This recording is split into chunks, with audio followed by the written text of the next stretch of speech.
sallallahu ala Muhammad sallallahu alaihi wasallam, sallallahu ala Muhammad sallallahu alaihi wasallam, sallallahu ala Muhammad sallallahu alaihi wasallam, sallallahu ala Muhammad sallallahu alaihi wasallam, sallallahu ala Muhammad sallallahu alaihi wasallam, sallallahu ala Muhammad sallallahu alaihi wasallam, sallallahu ala Muhammad sallallahu alaihi wasallam, sallallahu ala Muhammad sallallahu alaihi wasallam, sallallahu ala Muhammad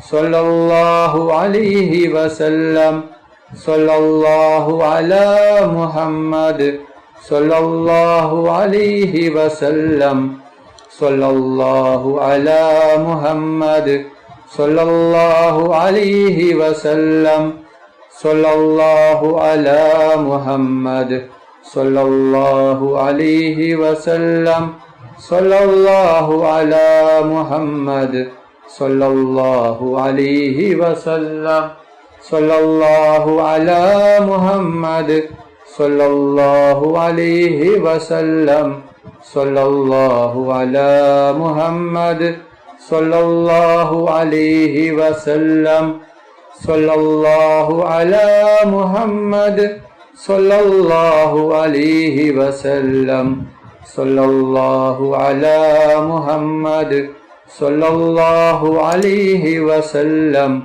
sallallahu ala Muhammad sallallahu alaihi wasallam, sallallahu ala Muhammad sallallahu alaihi wasallam, sallallahu ala Muhammad sallallahu alaihi wasallam, sallallahu ala Muhammad sallallahu alaihi wasallam, sallallahu ala Muhammad sallallahu alaihi wasallam, sallallahu ala Muhammad sallallahu alaihi wasallam, sallallahu ala Muhammad sallallahu alaihi wasallam, sallallahu ala Muhammad sallallahu alaihi wasallam, sallallahu ala Muhammad sallallahu alaihi wasallam, sallallahu ala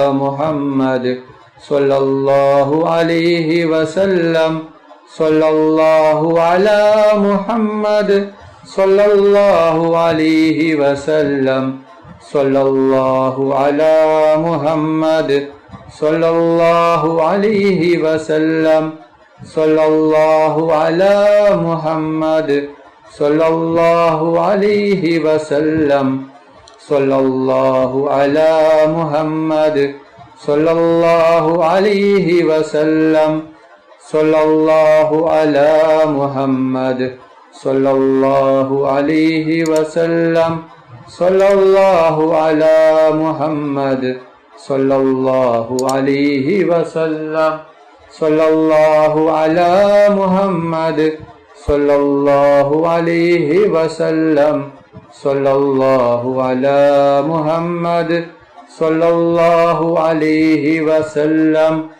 sallallahu ala Muhammad sallallahu alaihi wasallam, sallallahu ala Muhammad sallallahu alaihi wasallam, sallallahu ala Muhammad sallallahu alaihi wasallam, sallallahu ala Muhammad sallallahu alaihi wasallam.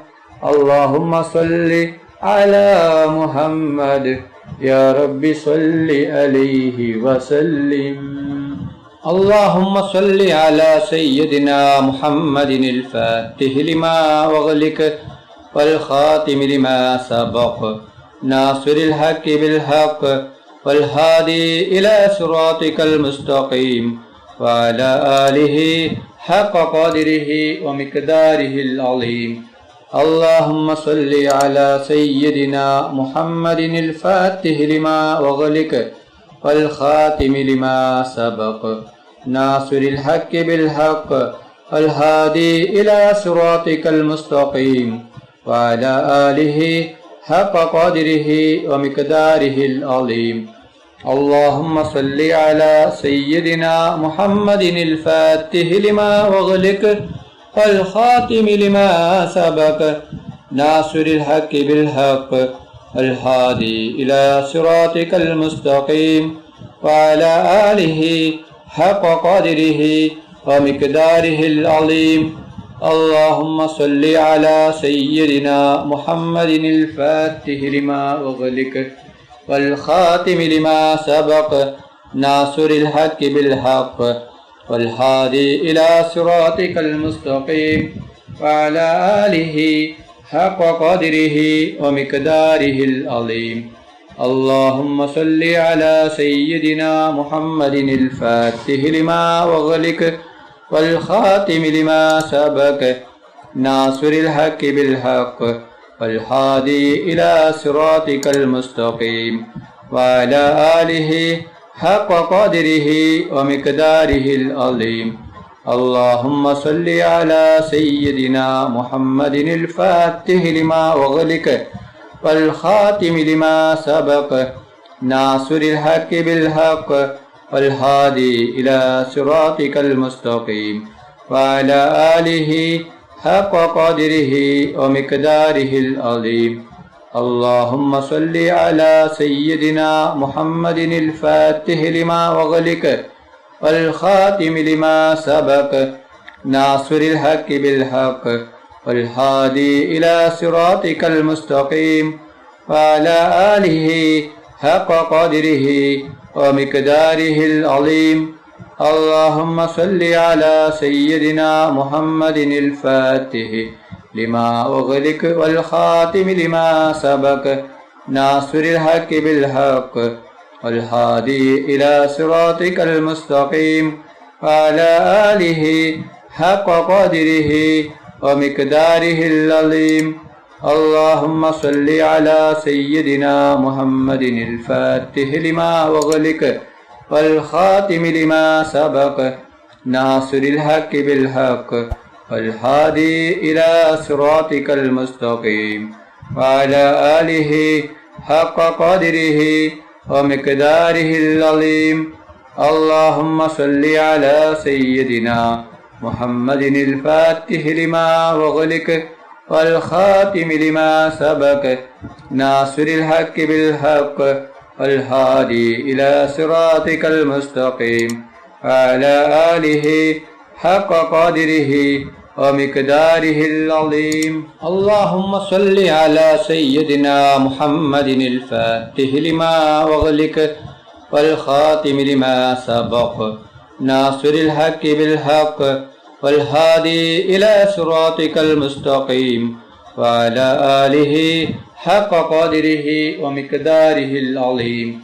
اللهم صل على سيدنا محمد الفاتح لما أغلق والخاتم لما سبق ناصر الحق بالحق والهادي إلى صراطك المستقيم وعلى آله حق قدره ومقداره العظيم. اللهم صل على سيدنا محمد الفاتح لما أغلق والخاتم لما سبق ناصر الحق بالحق والهادي إلى صراطك المستقيم وعلى آله حق قدره ومقداره العظيم. اللهم صل على سيدنا محمد الفاتح لما أغلق والخاتم لما سبق ناصر الحق بالحق والهادي إلى صراطك المستقيم وعلى آله حق قدره ومقداره العظيم. اللهم صل على سيدنا محمد الفاتح لما أغلق والخاتم لما سبق ناصر الحق بالحق والهادي إلى صراطك المستقيم وعلى آله حق قدره ومقداره العظيم. اللهم صل على سيدنا محمد الفاتح لما أغلق والخاتم لما سبق ناصر الحق بالحق والهادي إلى صراطك المستقيم وعلى آله حق قدره ومقداره العظيم. اللهم صل على سيدنا محمد الفاتح لما أغلق والخاتم لما سبق ناصر الحق بالحق والهادي إلى صراطك المستقيم وعلى آله حق قدره ومقداره العظيم.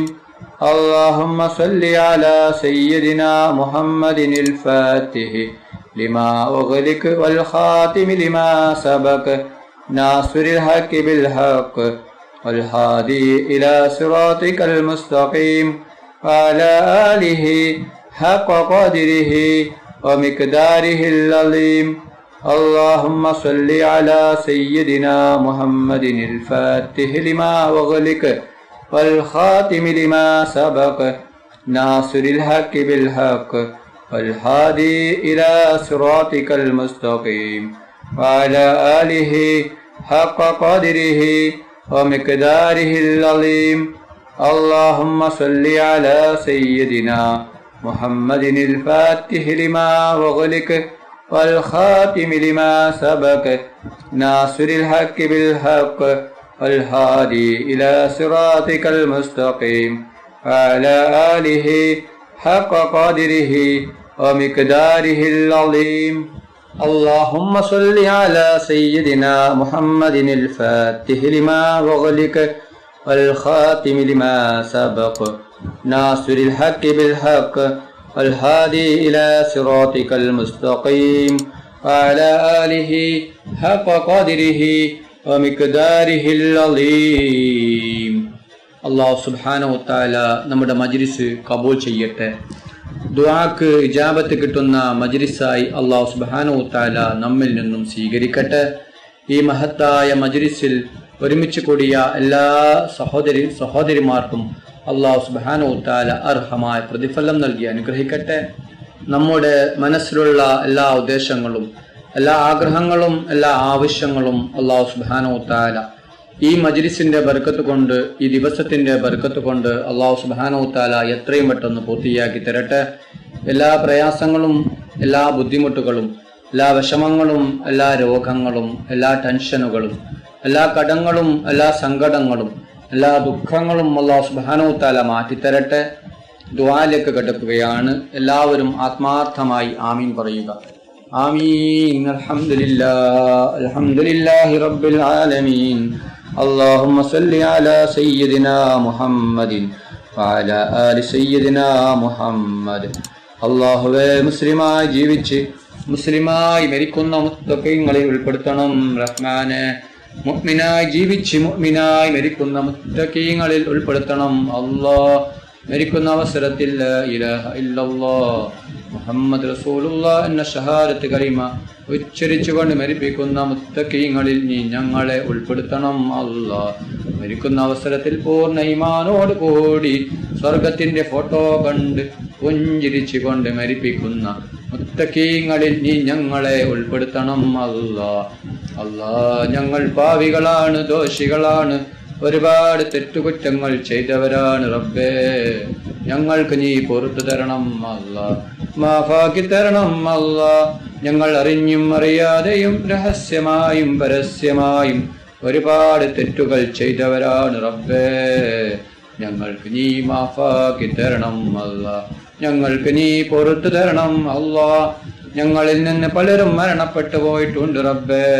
കുടുംബക്കാർ മരിച്ചു പോയിട്ടുണ്ട്, അയൽവാസികൾ മരിച്ചു പോയിട്ടുണ്ട്, ഉസ്താദുമാർ മരിച്ചു പോയിട്ടുണ്ട്, ഉപ്പ മരിച്ചവരുണ്ട്, ഉമ്മ മരിച്ചവരുണ്ട്, സഹോദര സഹോദരിമാർ മരിച്ചവരുണ്ട് അല്ലാ, അവരുടെ ഖബർ നീ വിശാലമാക്കണം അല്ലാ, അവരുടെ ഖബർ നീ സ്വർഗത്തോപ്പാക്കണം അല്ലാ.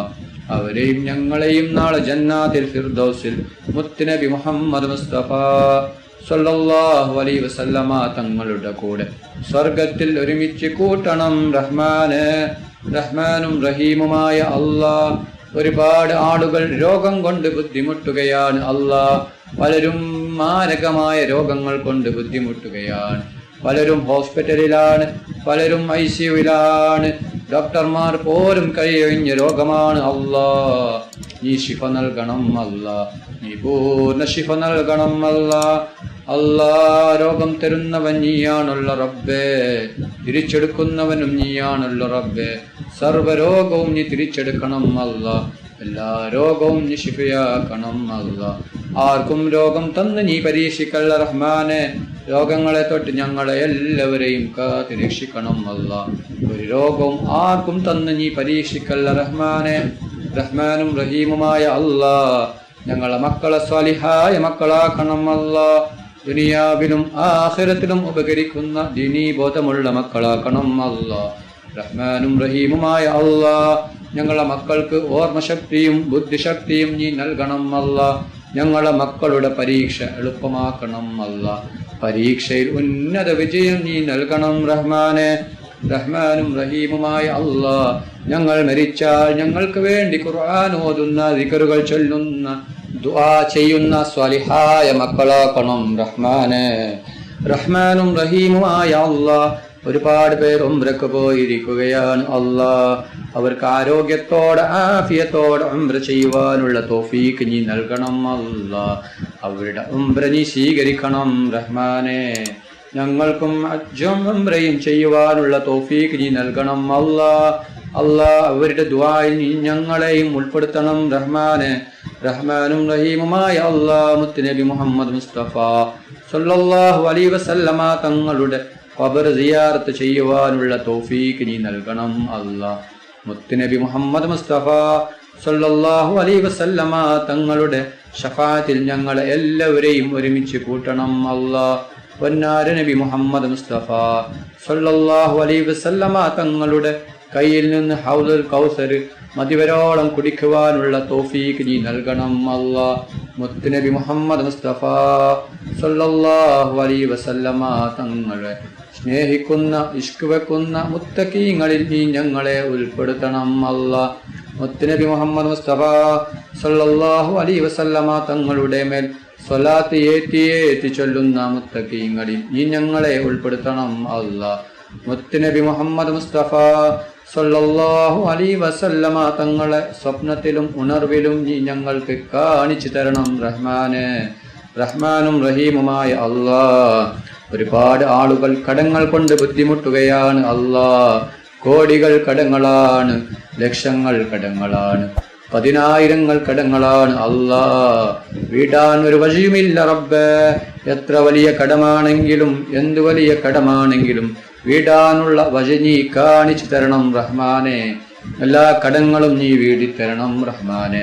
നീ ഞങ്ങൾ ആരെയും കടക്കാരായി മരിപ്പിക്കല്ല റഹ്മാനെ.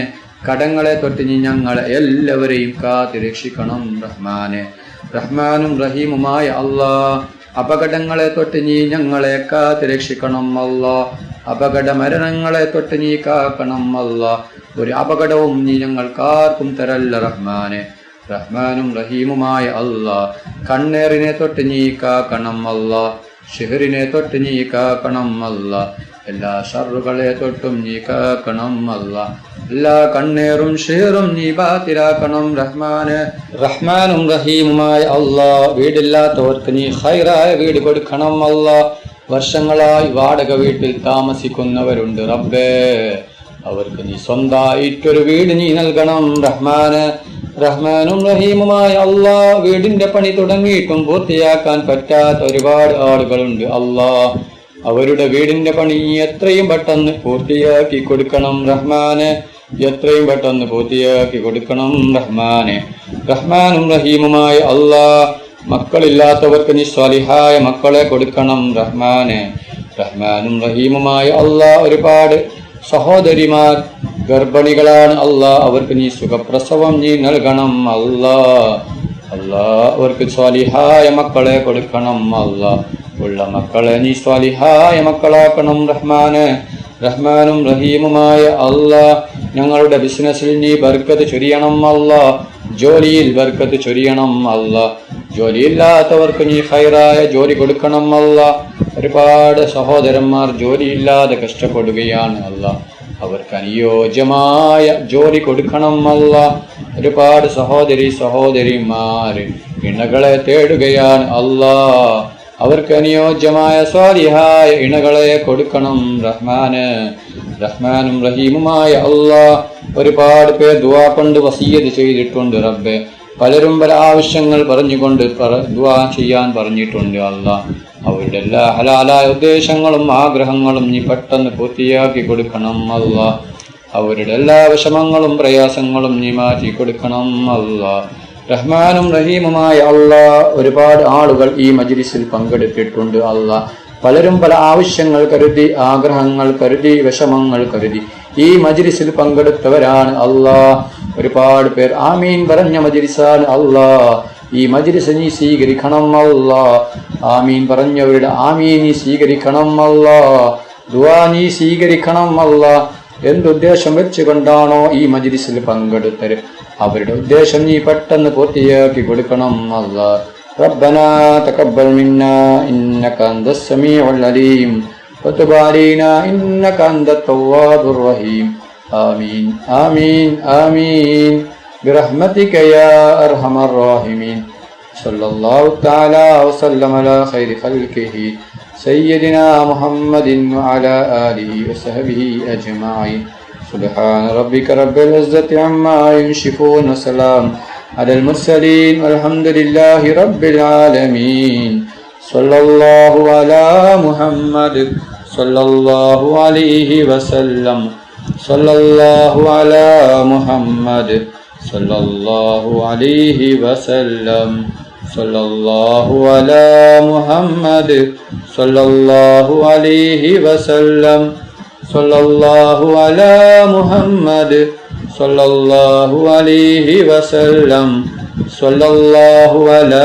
محمد صلى الله عليه وسلم صلى الله على محمد صلى الله عليه وسلم صلى الله على محمد صلى الله عليه وسلم صلى الله على محمد صلى الله عليه وسلم صلى الله على محمد صلى الله عليه وسلم اللهم صل على محمد يا رب صل عليه وسلم. നിങ്ങളെല്ലാവരും എനിക്കും കുടുംബത്തിനും വേണ്ടി ദുആ ചെയ്യണമെന്ന വസിയത്തോടെ അസ്സലാമു അലൈക്കും വറഹ്മത്തുള്ളാഹി വബറകാതുഹു.